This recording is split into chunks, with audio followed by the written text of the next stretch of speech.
Hey everyone, it's Soteria. It's been a minute, but I'm back to give you a quick update on my research.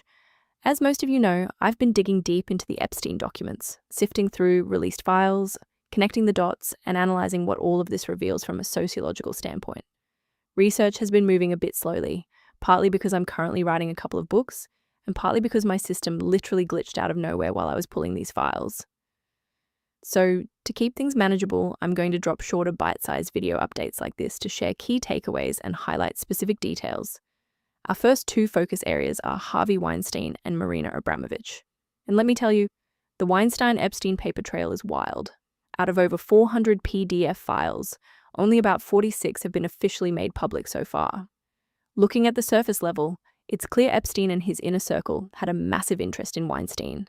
From what I've gathered, there seem to be two distinct groups around Weinstein: the clout chasers, non-famous people kissing up to him to gain access and build a career; the indirect celebrities, high-profile figures who maintained quiet, indirect connections. Notice how celebs with indirect ties, like Tom Hiddleston, rarely have public photos with him, or if they did, they've been scrubbed. When people realize how toxic someone is or simply don't want their names attached to what he was doing, they keep their distance publicly. Whether Tom directly worked with him or just benefited through indirect ties on certain projects is up for debate, but rumor has it Weinstein orchestrated paper trail PR relationships in high society years ago. Given how the elite operates, those rumors aren't as far-fetched as they sound. Tom certainly seems to have benefited from some of those hyper-masculine roles backed by those circles, even if direct paper evidence is hidden. Zawe Ashton, on the other hand, has documented history with Weinstein through her ex-boyfriend. Before her Instagram post conveniently vanished, she used to post about how proud she was to work alongside him.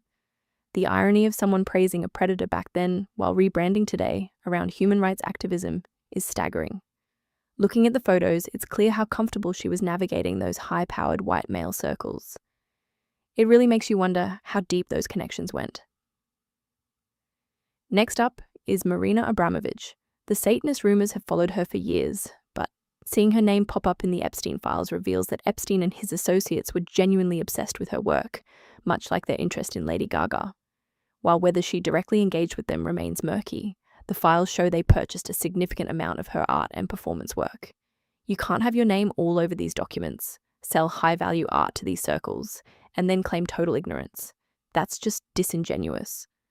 Coming from an art background myself, what's fascinating is how the elite's taste leans less toward classic Gothic art and more toward unsettling, absurd, avant-garde pieces that mirror the energy of their own environment. Art preserves memories like a diary. When people can't openly express disturbing desires, it often leaks out through the art they commission and consume. Notice the geographical pipeline too. Epstein's network was centered around New York and London. Zhao spending so much time in New York makes total sense in that context, staying close to the circles she's drawn to, and Tom pivoting into a clean-cut PR relationship right before the files started dropping. Strategic move on his part. Meanwhile, Zhao's shift into this activist persona keeps her relevant and lucrative, even if the hypocrisy is glaring. That's a quick overview for now. This web is far deeper and more interconnected than it looks on the surface. Most of these elites are just scrambling to protect their own reputations. Luckily, the younger crowd under 40 is stuck in plain old Hollywood drama, and if you want me to cover that next, let me know in the comments. Until next time, see you later, alligator.